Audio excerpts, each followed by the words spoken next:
Selamat pagi pemirsa, selama 30 menit ke depan Anda akan bersama saya, Mary Tresnayani, dalam acara Pemuda Belajar TV, mengajak bersama untuk belajar demi kemajuan bangsa Indonesia.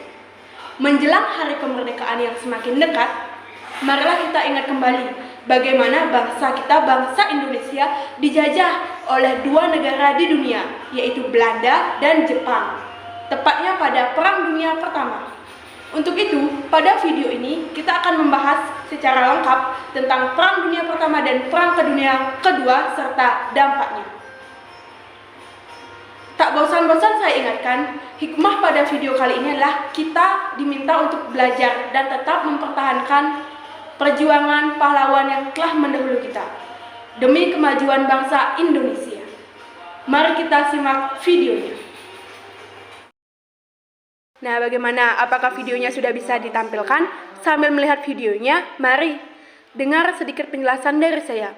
Ternyata yang melatar belakangi terjadinya Perang Dunia Pertama adalah dimulai setelah Arzek Franz Ferdinand dan istrinya yang berasal dari Austro-Hongaria dibunuh di Sarajevo oleh anggota kelompok teroris dari Serbia yang bernama Gavrilo Princip. Nah, dari sanalah Austro-Hongaria memutuskan untuk perang dengan dibantu oleh negara Jerman. Untuk pertama kalinya senjata kimia ini digunakan dalam peperangan dan menyebabkan terjadinya pembunuhan massal dalam berskala besar. Seketika itu, 4 dinasti yaitu Habsburg, Romanov, Ottoman, dan Hohenzollern hancur seketika. Austro-Hongaria menyerang Serbia pada tanggal 28 Juli 1914. Serbia dibantu oleh Rusia dan mendapat serangan dari Jerman. Kemudian Rusia dibantu oleh Prancis. Awalnya negara Jerman mengalami kemenangan, akan tetapi negara Rusia, Britania, dan Prancis terus menyerang Jerman. Untuk itu Austria, Hongaria, dan sekutunya disebut dengan blok sekutu, sedangkan negara-negara yang menentangnya atau menjadi pemberontaknya disebut dengan blok sentral. Dari latar belakangnya, kita beranjak ke sebab-sebab kenapa Perang Dunia Pertama bisa terjadi. Ada sebab-sebab umum dan sebab-sebab khususnya. Yang sebab umumnya itu yang pertama karena pertentangan antar negara di Eropa. Ada pertentangan antara negara Jerman dan Inggris yang memperebutkan daerah jajahan, armada laut, dan daerah industri.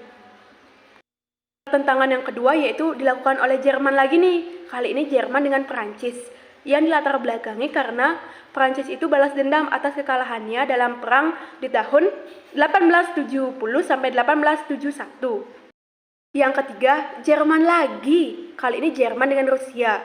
Apa sih yang melatar belakangnya?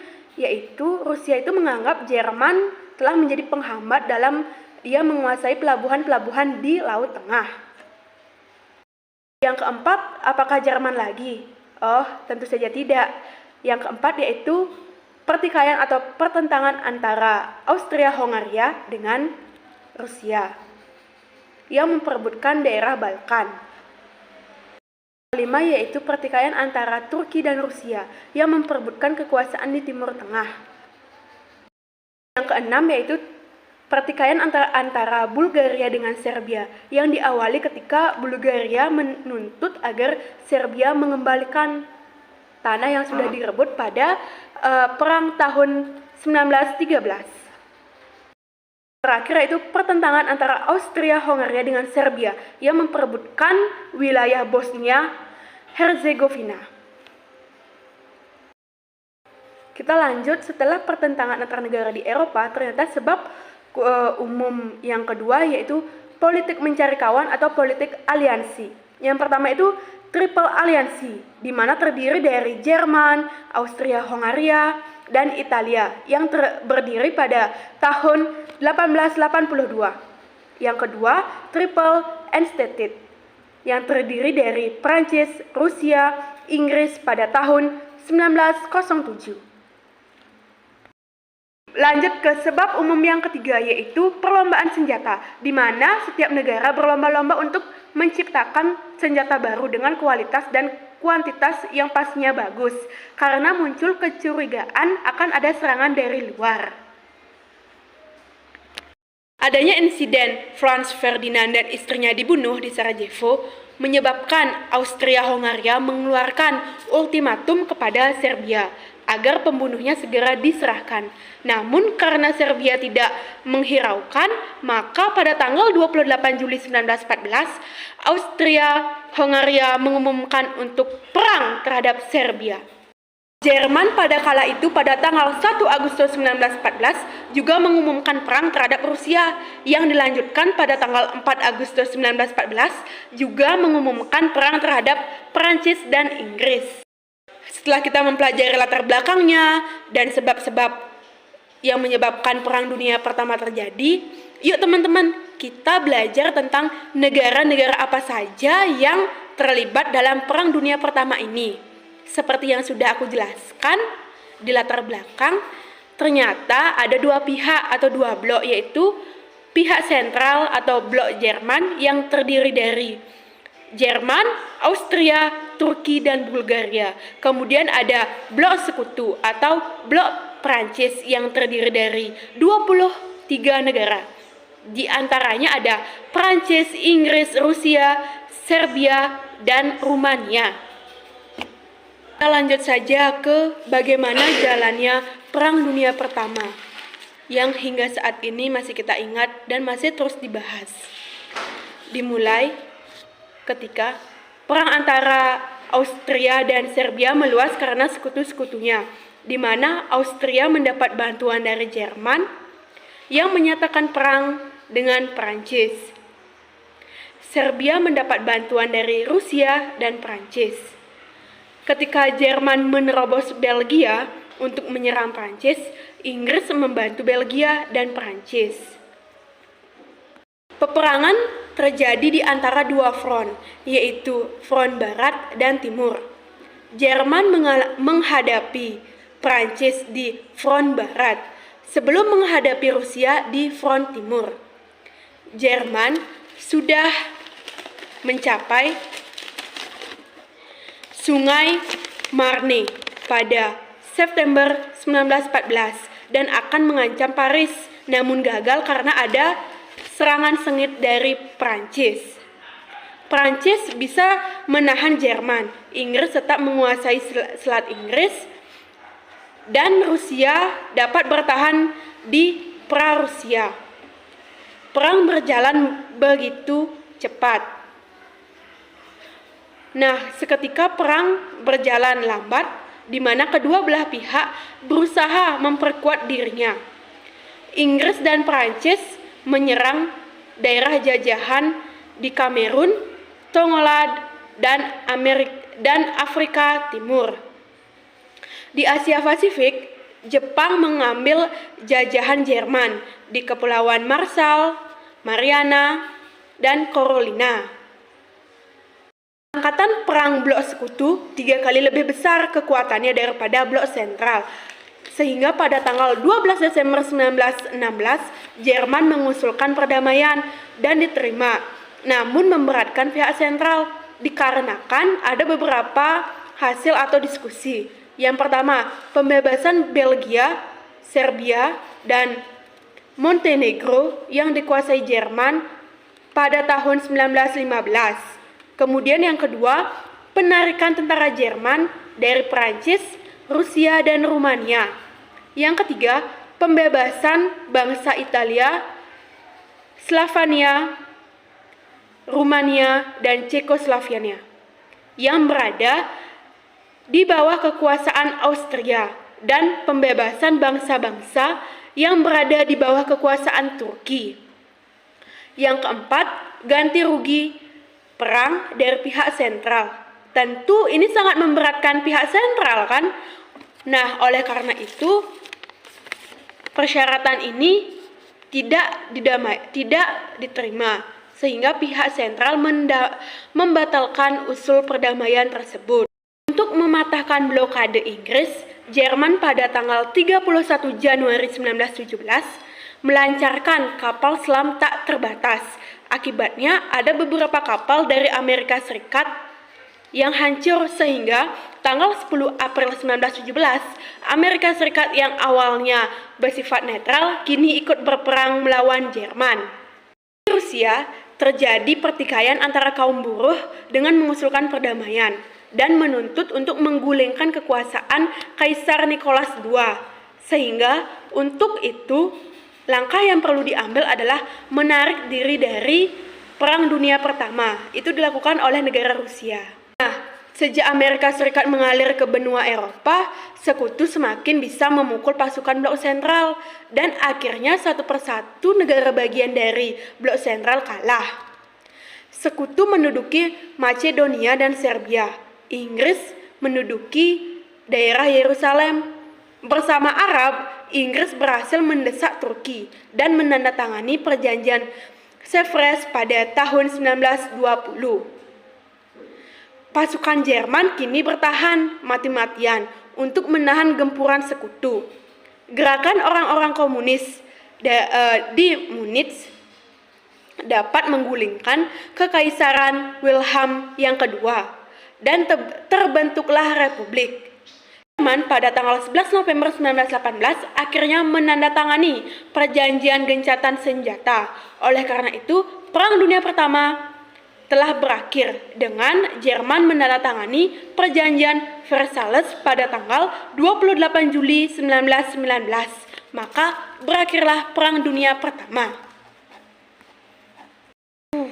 Kita move on saja ke bagaimana jalannya perang. Kita sudah tahu kan bagaimana Perang Dunia Pertama itu bisa terjadi, yang awalnya hanya dua negara yaitu Austria dan Serbia kini bisa menyebabkan semua negara berperang. Hingga Amerika Serikat pun ikut berperang. Kita kini lanjut ke akibat dari Perang Dunia Pertama. Kekalahan Jerman di front barat mengakibatkan kehidupan masyarakat negara Jerman itu semakin susah, sehingga menimbulkan gerakan dari kaum komunis yang hendak menggulingkan pemerintahan Jerman. Menghadapi Sekutu dan pemberontakan menyebabkan Jerman menyerah pada tahun 1918. Hitler menamakan gerakan-gerakan separatis yang menyebabkan Kaisar Wilhelm II dan dipegang oleh Albert. Peperangan terjadi di antara dua front, yaitu front barat dan timur. Jerman menghadapi Prancis di front barat sebelum menghadapi Rusia di front timur. Jerman sudah mencapai Sungai Marne pada September 1914 dan akan mengancam Paris, namun gagal karena ada serangan sengit dari Prancis. Prancis bisa menahan Jerman. Inggris tetap menguasai Selat Inggris dan Rusia dapat bertahan di pra-Rusia. Perang berjalan begitu cepat. Nah, seketika perang berjalan lambat, di mana kedua belah pihak berusaha memperkuat dirinya. Inggris dan Prancis menyerang daerah jajahan di Kamerun, Tongolad, dan Afrika Timur. Di Asia Pasifik, Jepang mengambil jajahan Jerman di Kepulauan Marshall, Mariana, dan Carolina. Danzig dan sekitarnya kini menjadi kota merdeka di bawah LBB atau Liga Bangsa-Bangsa. Yang ketiga, Jerman harus menyerahkan semua tanah jajahannya. Yang keempat, Jerman harus membayar ganti rugi perang sebesar 132 miliar mark emas. Yang kelima, angkatan perang Jerman diperkecil. Dan yang ketujuh yaitu kapal perang maupun kapal dagang Jerman diambil alih oleh Inggris. Perjanjian ini dirancang oleh Presiden dari Amerika Serikat, Prancis, Inggris, dan Italia yang dikenal dengan sebutan The Big Four. Setelah itu ada perjanjian St-Germain antara Sekutu dengan Austria pada tanggal 10 November 1919. antara Jerman dan Austria tidak boleh terdapat gabungan. Beberapa daerah harus diserahkan kepada Austria. Di antaranya Tirol Selatan dan Istria kepada Italia. Yang ketiga, perjanjian Neusiedl antara sekutu dengan Bulgaria yang berisi penyerahan pantai Aegean kepada Yunani pada tanggal 27 November 1919. Dan perjanjian terakhir yaitu perjanjian Sevres antara sekutu dengan Turki pada tanggal 20 Agustus 1920. Di mana dari perjanjian itu ada beberapa hal. Yang pertama, pengecilan daerah Turki hingga menyisakan Konstantinopel. Dan yang kedua yaitu daerah dengan penduduknya bukan orang Turki harus dilepaskan. Yang ketiga, Yunani menduduki Sigma dan Tarakia.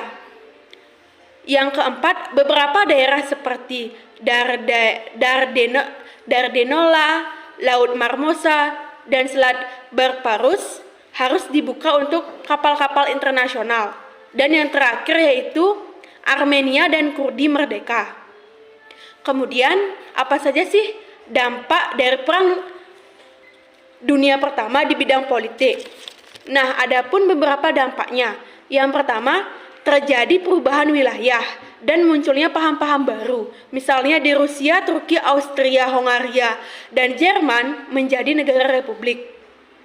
Serta muncul negara baru dan paham baru, yaitu Nazi di Jerman, fasisme di Italia, dan komunisme di Rusia. Selanjutnya, dampak yang kedua yaitu Uni Federal antara Austria dan Hongaria dibubarkan menjadi dua negara, yaitu Austria dan Hongaria. Dan yang ketiga yaitu lahirnya Liga Bangsa-Bangsa atau LBB pada tahun 1920.